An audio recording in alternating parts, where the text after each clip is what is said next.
En 1498, Vasco da Gama llega a Calicut, en la costa de la India. Lleva meses navegando. Ha rodeado toda África.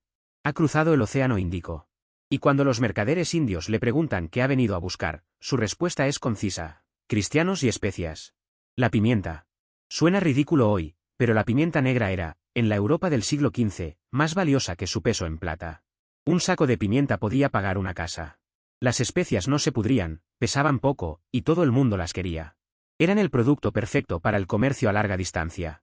El problema era que las especias venían de Asia. Y entre Asia y Europa había una cadena de intermediarios, mercaderes árabes, comerciantes venecianos, cada uno añadiendo su margen. Cuando la pimienta llegaba a un mercado europeo, su precio se había multiplicado docenas de veces. Los reyes de Portugal y España decidieron eliminar a los intermediarios. Y para hacerlo, financiaron las expediciones más ambiciosas de la historia. Lo que vino después no fue solo un cambio en las rutas comerciales. Fue el nacimiento de una doctrina económica que dominaría Europa durante 3 siglos, el mercantilismo. En los episodios anteriores hemos visto cómo el feudalismo dio paso al comercio medieval. Gremios, ferias, mercaderes italianos, la Liga Hanseática. Todo eso creó una economía comercial vibrante dentro de Europa. Pero ahora salimos de Europa.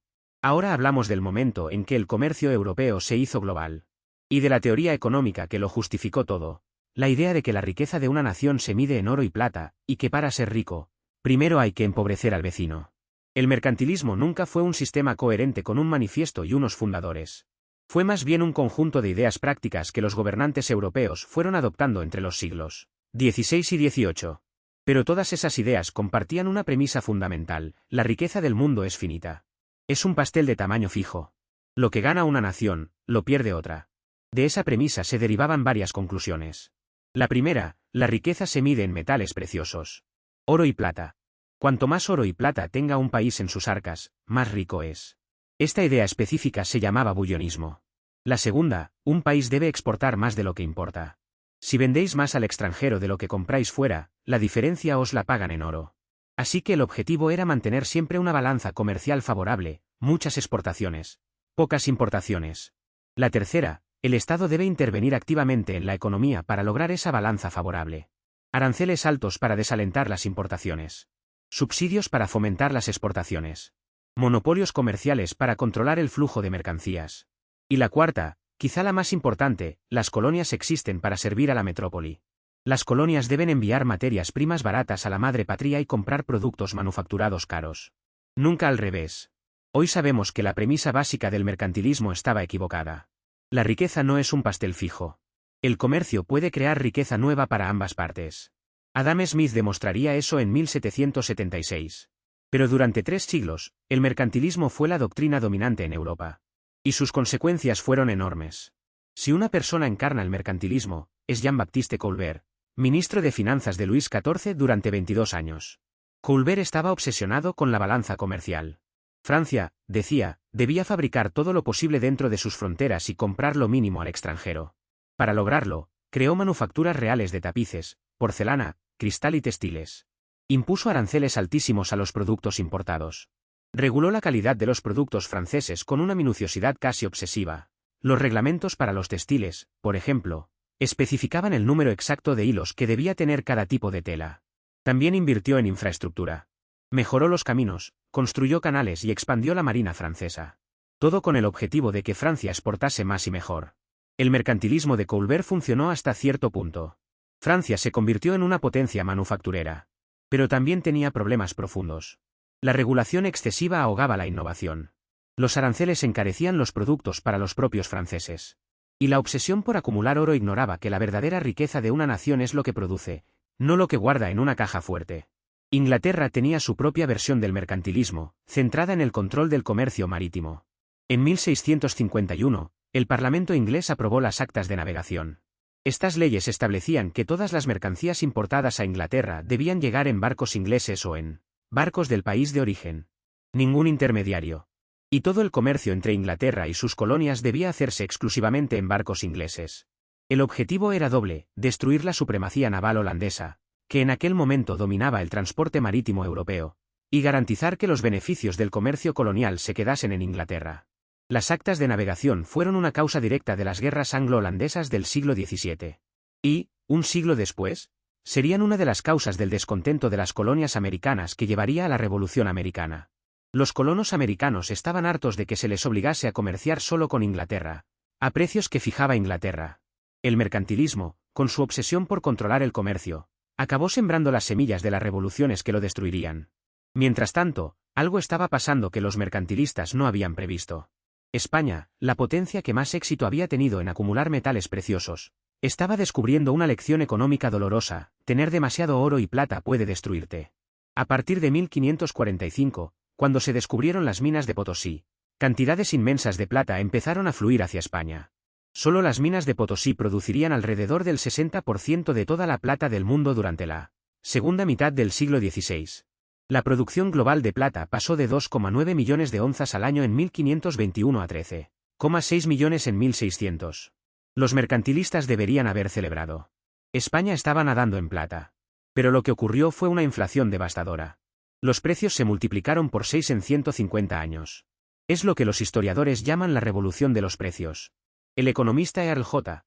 Hamilton fue el primero en documentar cuantitativamente la relación entre la llegada de plata americana y la subida de precios en España. Y la lógica era implacable.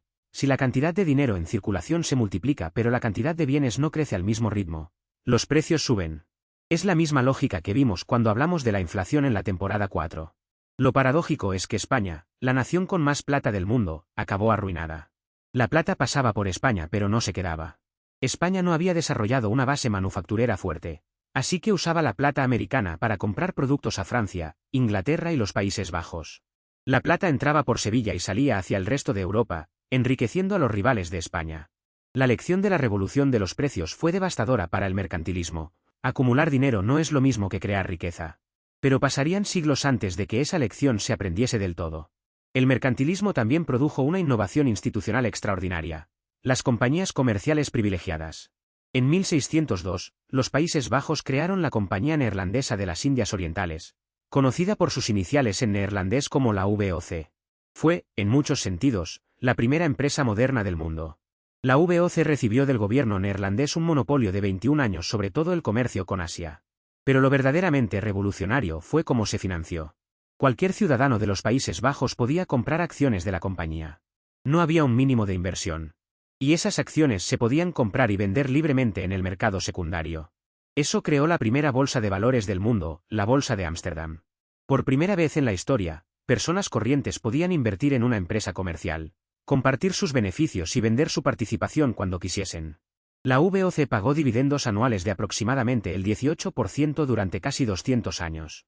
Llegó a tener más de 50.000 empleados, una flota de guerra propia y el poder de firmar tratados, acuñar moneda y declarar guerras en nombre de los Países Bajos. Era, literalmente, una corporación con poderes de Estado. El modelo fue imitado rápidamente. Inglaterra creó su propia Compañía de las Indias Orientales. Francia la suya. Estas compañías fueron los instrumentos del mercantilismo colonial. Y sus consecuencias, como veremos en el próximo episodio, fueron enormes. El mercantilismo transformó la vida de millones de personas que nunca oyeron esa palabra. Para un campesino español, la plata de América no significó riqueza. Significó inflación. Los precios de los alimentos subieron más rápido que sus ingresos.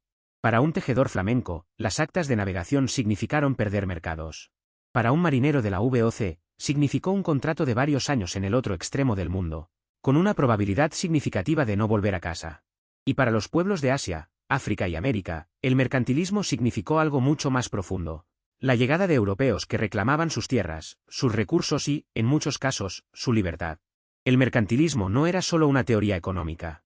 Era una forma de ver el mundo, como un tablero de juego donde las naciones competían y donde las colonias eran piezas a utilizar. Esa forma de pensar tuvo consecuencias que todavía se sienten hoy. 3 ideas para llevaros de este episodio. Primera, el mercantilismo se basaba en una premisa errónea: que la riqueza es un juego de suma cero. Lo que gana un país, lo pierde otro. Eso justificó el proteccionismo, los monopolios y la explotación colonial. Segunda, la revolución de los precios demostró que acumular dinero no es lo mismo que crear riqueza. España se llenó de plata y se arruinó, mientras sus rivales que fabricaban cosas se enriquecieron. Tercera, las compañías comerciales privilegiadas como la VOC fueron los primeros vehículos del capitalismo global. Inventaron las acciones, la bolsa de valores y el modelo de empresa multinacional. Los imperios mercantilistas extrajeron oro y especias. Pero la mayor extracción fue la de plata, y el mayor coste fue humano. En las minas de Potosí, en las bodegas de los barcos negreros, en las plantaciones del Caribe, se estaba construyendo una nueva economía global. El próximo episodio pregunta, ¿quién pagó el precio?